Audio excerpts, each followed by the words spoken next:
ఇక చనిపోకండి, మీ తెలంగాణ మీకు ఇస్తాం అని ఇవ్వటం జరిగింది. మీకు అందరికీ చెప్తున్నాను. తర్వాత ఏమంటే మనం నీళ్లు నిధులు నియామకాలు మీకు అర్థమై ఉంటుంది. మొన్న మీరు ఎలక్షన్ల రోజు చూస్తే ఆంధ్ర ప్రాంతంకి ఎంతమంది లక్షల మంది పోయినరు. అంటే మనోళ్లకు ఉపాధి కల్పించడమే కాక ఇతర ప్రాంతాల వాళ్ళకు కూడా ఉపాధి కల్పించే లెవెల్కి మన తెలంగాణని తీసుకురావాలి, ఇలాంటి గొప్ప తెలంగాణగా మార్చాలి అని కలలు కన్నాం మనం అందరం కనుక ఇప్పుడు తప్పకుండా ముఖ్యంగా మన మహేశ్వరం కాన్స్టిట్యూన్సీ తెలంగాణను గొప్ప తెలంగాణగా మార్చడానికి కాంగ్రెస్ ప్రభుత్వం మరియు రేవంత్ రెడ్డి గారి నాయకత్వంలో నడుస్తుంది.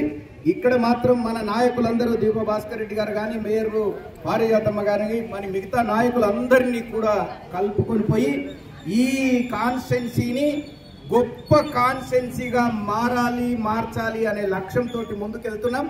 ఇదంతా హైదరాబాదుగా మార్చనున్నాం. హైదరాబాద్లో ఏ విధంగా అయితే జూబ్లీ హిల్స్, బంజారా హిల్స్ ఏ విధంగా అయితే అభివృద్ధి చెందిందో అంతకంటే గొప్పగా అభివృద్ధి చెందిన కాన్స్టిట్యున్సీగా మార్చడానికి నిర్ణయం తీసుకోవడం జరిగింది. దానికి ముఖ్యమంత్రి గారు కూడా మరి పాజిటివ్ గా చెప్పడం జరిగింది. మీరు మైకులలో చెప్పండి, దీన్ని మనం హైదరాబాద్గా మార్చనున్నాం. తర్వాత కొత్త హైదరాబాద్ను కూడా మన కాన్స్టిట్యున్సీలోనే కట్టనున్నాం. అందరికీ ఉపాధి కలిగించే విధంగా ముందుకు పోదాం అనేది కూడా ఆదేశాలు ఇవ్వడం జరిగింది కనుక దానికి అనుగుణంగా నడుచుకుంటాం. మరి ఎలక్షన్ల ముందట ఇప్పుడైతే ఏ ఎలక్షన్ లేదుగా, ఈ కార్పొరేషన్ ఇది హైదరాబాద్లో కలిసే ఛాన్స్ ఉంది. అప్పుడు జిహెచ్ఎంసీ ఎలక్షన్ అవుతుంది. ఈ హైదరాబాద్ను 4 ముక్కలుగా మార్చి పెడితే ఎట్లుంటుంది, ఒక ముక్కగా పెడితే ఎట్లుంటుంది అనేది ఆలోచన ఉంది. రింగ్ రోడ్డు లోపల మొత్తం కూడా హైదరాబాద్గా మార్చాలనే ఆలోచనతో ముందుకు పోతున్నాం. ఈ రింగ్ రోడ్డు అవతల ఉన్న ప్రాంతాన్ని అంతా కూడా కొత్త హైదరాబాదు పట్టణంగా మార్చాలనేది మన కాంగ్రెస్ పార్టీ రేవంత్ రెడ్డి గారి నాయకత్వంలో మేమందరం కూడా కలిసి పనిచేసి అందరికీ ఏ మాట ఇచ్చామో ఎలక్షన్లు అయిపోయినాయి కదా అని అనేరు గిట్ట మీరు ఏదేదైతే మాట ఇచ్చామో అది ఇవ్వకపోవటానికి కారణం ఎలక్షన్లు రావటమే.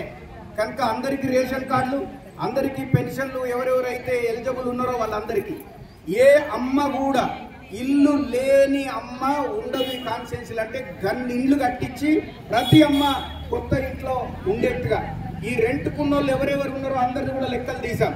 ఈ రెంట్కున్నోళ్ళకి అందరికి కూడా పక్కా ఇల్లు పక్కాగా మీకు ఇచ్చే మాట కూడా ఈ సందర్భంగా మీకు ఇస్తున్నాను.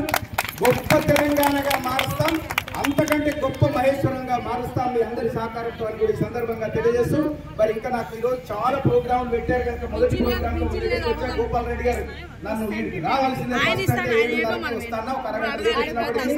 ఇది గొప్ప కార్యక్రమంగా మార్చినందుకు కానీ కూడా మరి ఎవరెవరైతే సహకరించారో వాళ్ళకందరికీ కూడా నేను కృతజ్ఞతలు తెలియజేస్తూ, మరీ ముఖ్యంగా మా అమ్మలను సంతోషంగా పెట్టడానికి చీర ఇచ్చి చీర పెట్టి ఇంటికి పంపిస్తున్నందుకు దాన్ని కూడా నేను ఇక్కడ ఆర్గనైజర్స్ అందరూ కూడా కృతజ్ఞతలు తెలియజేస్తున్నాను.